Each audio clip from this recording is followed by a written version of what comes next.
Hi there. If you are an African or an African American, kindly watch the entire of this video. And that's so because this video is bound to open your mind to make you understand what most likely is causing you to lag behind, and by you making changes which are gonna be suggested in this video is gonna assist you improve your life greatly, both in terms of personal sphere and financial sphere. You are all much welcome to my YouTube channel. My name is Afagza Sifuna, a content creator based in Nairobi, Kenya. And I'm making this video to discuss with you a very interesting topic which not many creators out there have talked about, and that is on how the African culture has actually contributed to making our children, the African children, the children of our soil, to lag behind, basically because of what they've done with in them, and also basically because of their upbringing. When they are in the midst of the world competition out there, sometimes they lag behind. And that's all because it's a disjoint with regards to how the world operates. And I think to some extent, this actually shows up in a global wealth matrix. And I'm saying so because, do you know that despite African continent being very rich with regards to natural resources, with regards to its geolocation, the continent in its entirety only contributes under 2% of the global wealth. Over 98% comes from the other continents, despite Africa being very rich with regards to its natural resources. Of course, some people may argue it's because of governance issues. Others may say maybe it's because of colonial legacies, but also it's because of some aspects of the culture which people out there don't talk about. As a starting point, let me share with you in summary my upbringing. And I'm very sure a good number of you can relate to this, more so if you grew up in Africa. I grew up in a normal African family setting in the village, where there is a very close knit or a close tie between the immediate family and the extended family. So that by itself is an onset of interdependence. Whether it is mutual or not, it is the onset of interdependence. And as I was growing up, there was something which was the unspoken norm, and if you dared go against it, it was war unto you. And this was, in all the circumstances, you have to respect your elders, whether they're right or wrong. And of course, part of respect was you not talking back to your elders, you not negating what they're saying, right? This also was the onset of you suppressing your feelings, suppressing your genuineness with regards to how you're feeling or you're seeing a given situation. And then other thing was that even though there was a challenge with even accessing meals out there, and there was a challenge even with accessing money to assist ensure everyone in the family setting lives a very, very good life, there was something ingrained in us that we should always be very, very thankful for everything we get in regards to even the basics like food and even other opportunities like, for example, going to school and so forth. And most importantly, don't waste the little you have. In other words, save it the most you can because you don't know what the future holds. This also was the onset of the mentality of scarcity. Of course, I'm not saying food needs to be wasted out there. That's not the case when a good number of people out there are facing severe famine. Also, this kind of mindset was the onset of scarcity mentality when it comes to resources and money. Having said that, these are the 5 key aspects in the African culture which I think have actually failed most children of our soil as they go out there to compete with the rest of the world. I'm going to list them in descending order, from number 5 to number 1. And of course, as I continue listing them, they become more and more intense. And you're gonna see how each of these have actually contributed to making some of our children out there not be as competitive as possible, and even make them in some settings be culturally awkward because of their upbringing. In fact, some of the things they don't know about them, they're not conscious about them, and they affect their progress. At number 5 is that culture of being excessively modest, right? You know, we're living in a world which is very, very competitive. And in light of competition, people out there are actually talking, they are living, they are walking what they are all about. In case someone has a given skill, in case someone has done something, they are actually walking and breathing that, so as to ensure they have a competitive edge compared to their peers who don't have the skills which they have, or even their peers who haven't done what they think they've done. And a good number of children of our soil being very modest, even in the corporate culture out there, they are very reluctant in taking credit. Even you could find, for example, a person who grew up in Africa is out there competing, they are even shy of taking credit for something they have done 100%.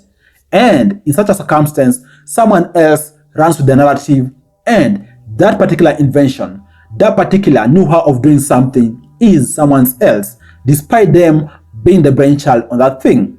In a simple office setting, even, for example, just taking accolades for something done, they are quite modest with that, which, by the way, in the long run, contributes towards them lagging behind, because it makes someone who is that modest look like they are unsure of themselves. You know, they are not that ambitious, and yet they are doing their work, but just because they're not that aggressive, it is making them lag behind. Sometimes it is required that we drop this culture of being excessively modest, because we're talking about a world which recognizes that aggressiveness and also recognizes those people who are actually all out going out there to ensure what they're doing is very vocal and is actually seen by many people out there. So if we drop this modesty, it's going to assist our children to at least prosper out there, because the work of their hand is going to be seen and appreciated. And of course, they're going to take credit for what they have done. And then the fourth thing, which has actually made a good number of children from the African soil lag behind, is the mentality of scarcity. What do I mean? Believing that money is scarce, believing that resources are scarce. You know, in the world we live in, for you to be competitive, for you to make something, you need to use money to make more money. But if someone believes, for example, the little they have is very scarce, and in case they use it, they're gonna miss out, or even they won't get any additional money, they may end up holding on to little, and yet they can use that to actually generate much, much more. And this is all because in their upbringing they knew they need to save all the cents they get. They need to hold on to the resources they have, because they're not sure whether they're gonna get additional resources or not. But in the competitive world out here, someone needs money, and actually to use that money to make more money. And if they don't do that, most likely they're gonna lag behind, and woe unto you if you hold on to the little money you have. You might just end up using the whole of it and then be at nil or negative. Whereas someone who's quite aggressive out there is actually using the little they have to risk and build much more. They may end up opening very, very many pathways to wealth, which a person who's excessively modest and actually holding on to what they have is gonna lag behind on. That's what I think Africans, and also a good number of African Americans out there, need to work on, so that they have the mindset of abundance. And just to give you an example, you know, regardless of talking about which country, the legal tender you use, the money you use, is actually backed by nothing. In essence, it is a bunch of a few elites who came together to decide this is gonna be legal tender, right? And actually, the only guarantee that the government has said is legal tender. And of course, in case of shortage, it is printed out there in abundance. So I should think that you holding on to a little portion of legal tender is gonna assist you in the long run. Actually, you need to use this little money to make more money. But if you're holding on to it, you just actually curtailing your chances of becoming rich and even accumulating more wealth. So we all need to know that we don't have shortage of resources, We all need to know that we don't have shortage of money. We just need to use our brains and be a bit more aggressive and use a little we have to actually generate much more. Because by doing so, we're going to open ourselves to much more opportunities out there. We're going to risk a bit more and at the end get more reward, as opposed to being satisfied with the little we have and try as much as possible to hold on to it in the hope that it's going to last long. Yet the reality is that it won't last long, and in fact, it's going to be dilapidated just soon. So be open-minded, go for opportunities out there, risk sometimes, and hopefully the world is going to reward you. The world is designed to reward those who take risks. And in fact, those who take the biggest risks are rewarded most out there, right? And then the third thing, which I think also our African culture has failed us on, is teaching the African children how the flow of money works, right? And I think this has been a failure to the extent that most of the times, and in most African cultures, people grow up, for example, knowing some key resources out there, like for example, land. Unless you grew up in an urban center, if you grew up in a rural setting, you know, for example, things like land are not even assets, right? And even things like, for example, motor vehicles and so forth are assets for the rich and so forth. So, based on that upbringing, most of our African children know that once they get money, the priority is actually catering for their expenses, their personal expenditure. In essence, food. If they're living in an urban center, think about housing. If they're, for example, having dependents, think about school fees. And even this now, where it gets crazy, beyond the immediate family, think about other people's expenditures out there, as opposed to thinking about how they can use the money they are getting and optimize on the flow of money and the monetary system to assist them be able to multiply their money more and more. I'm talking about the basic understanding of four spheres when it comes to the flow of money: incomes, expenses, liabilities, and assets. It is in assets that someone is able to build wealth. And I'm saying so because when talking about assets, we're talking about things like businesses, things about like rental units out there, you know, real estate, yeah? We're talking about, for example, things like investing in stocks and so forth. It is through jumping on assets that someone can be able to multiply their incomes. But if you don't jump on assets, then what it's gonna mean that you're gonna be lending your time 24/7 to do something, so you get little money and then consume it, come back to continue doing it so that you are able to get more money to consume. But if you have the mindset that you need to jump on assets, you're gonna know that after some time, these assets are gonna add to your income kitty. In essence, you opening a business, you're gonna get profit. You building rental units, you're gonna get rental income. You, for example, invest in stocks, you're gonna get dividends and so forth.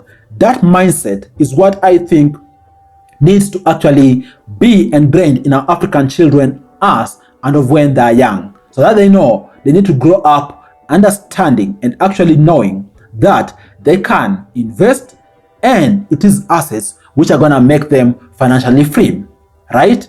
And then related to that, the second thing which has made a good number of African children out there lag behind is the consumer mentality as opposed to being with the producer mentality. This tied very well with the third point I've talked about.